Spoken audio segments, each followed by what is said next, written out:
तो चलिए, आज हम भीष्म साहनी की एक बहुत ही मार्मिक कहानी चीफ की दावत की दुनिया में चलते हैं। कहानी की शुरुआत होती है मिस्टर श्यामनाथ के घर से, जहां उनके बॉस के लिए एक डिनर पार्टी की तैयारियां जोरों पर हैं। और यही तैयारी आप देखेंगे एक बहुत गहरे पारिवारिक नाटक की वजह बन जाती है। श्यामनाथ और उनकी पत्नी के सामने सबसे बड़ा सवाल यही था। सुनने में तो ये एक बहुत सीधा सा सवाल लगता है ना, लेकिन इसी एक सवाल से कहानी का असली संघर्ष शुरू होता है। और उस संघर्ष के केंद्र में है माँ, जिन्हें उस शाम की सबसे बड़ी रुकावट समझा जा रहा था।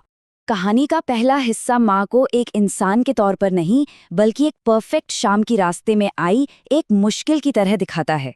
आइए देखते हैं कि ये कैसे होता है। सोचिए, घर में एक अजीब सी अफरा तफरी मची हुई है। श्यामनाथ एक के बाद एक सिगरेट ठोक रहे हैं और उनकी पत्नी, उनके बाल बिखरे हुए हैं, वो परेशान है। दोनों मिलकर घर का फालतू सामान कभी पलंग के नीचे तो कभी अलमारियों के पीछे ठूंस रहे हैं, ताकि सब कुछ, बिल्कुल सब कुछ एकदम परफेक्ट दिखे। अब पति पत्नी के बीच इस बात पर बहस छिड़ जाती है कि माँ का क्या करें। पत्नी चाहती है कि उन्हें उनकी सहेली के घर भेज देते हैं, लेकिन श्यामनाथ वो तो इस आइडिया को सुनते ही खारिज कर देते हैं।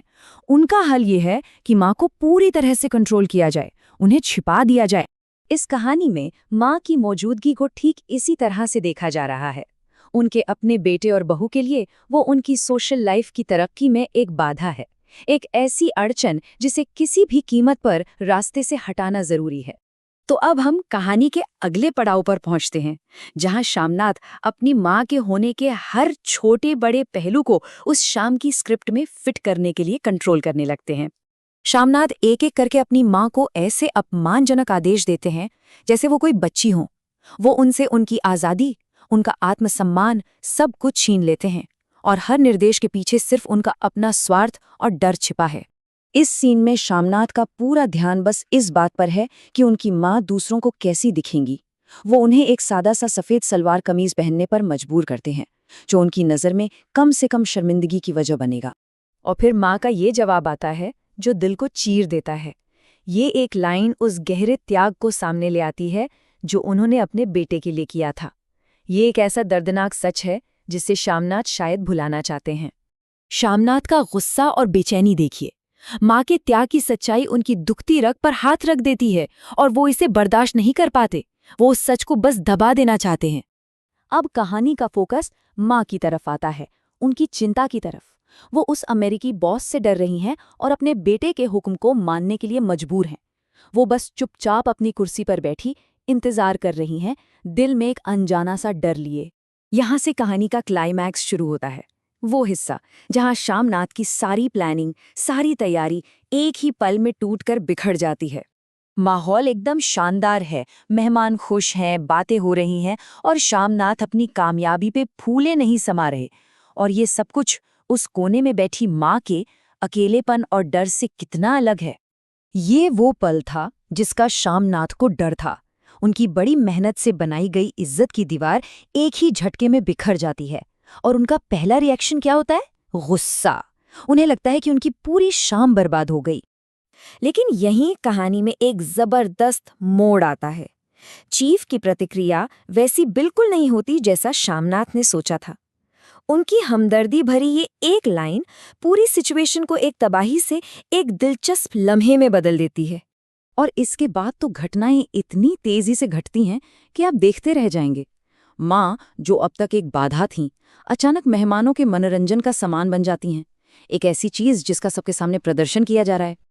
और ये है श्यामनाथ की भावनाओं में सबसे बड़ा बदलाव। उन्हें एहसास होता है कि उनकी माँ की ये देसीपन वाली बात एक ऐसी चीज है जिसका वो अपने फायदे के लिए इस्तेमाल कर सकते हैं। शर्मिंदगी की जगह फौरन मौका परस्ती ले लेती है। पार्टी खत्म हो गई है, मेहमान जा चुके हैं। अब हम उस हिस्से में आते हैं जहां उस शाम की असली भावनात्मक कीमत सामने आती है। जब परफॉर्मेंस खत्म हो जाती है और देखने वाले चले जाते हैं, तब माँ के अंदर का गहरा दुख बाहर आता है। उनके आंसू उस रात हुए अपमान और बेबसी की पूरी कहानी कह रहे हैं। जब श्यामनाथ पार्टी की कामयाबी के नशे में चूर उनकी तारीफ करने आते हैं, तो माँ की तरफ से ये शांत लेकिन टूटी हुई आवाज़ में एक गुजारिश आती है। वो इस माहौल से दूर जाना चाहती हैं, शांति चाहती हैं। ये एक चौंकाने वाला बदलाव है, शामनाथ के लिए माँ की शांति की इच्छा उनकी अपनी सामाजिक इज्जत के लिए एक खतरा बन जाती है। उनकी सारी हमदर्दी एक पल में गायब हो जाती है।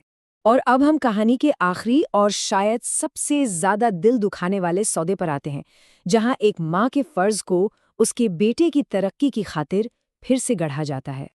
ये आखिरी, दिल तोड़ देने वाली सौदेबाजी है। शामनाथ अपनी माँ की भावनाओं का इस्तेमाल करते हैं, उनकी मेहनत को सीधे अपने उज्जवल भविष्य से जोड़ देते हैं, और माँ अपने बेटे की तरक्की के लिए एक बार फिर अपने आत्मसम्मान और अपनी इच्छाओं की कुर्बानी दे देती हैं। और आखिर में ये कहानी हमें इसी सवाल के साथ अकेला छोड़ जाती है, शामनाथ की तरक्की के पीछे की नैतिक कीमत क्या है, इंसानी रिश्तों की लागत क्या है, और आखिर प्रगति के नाम पर हम क्या क्या कुर्बान कर देते हैं।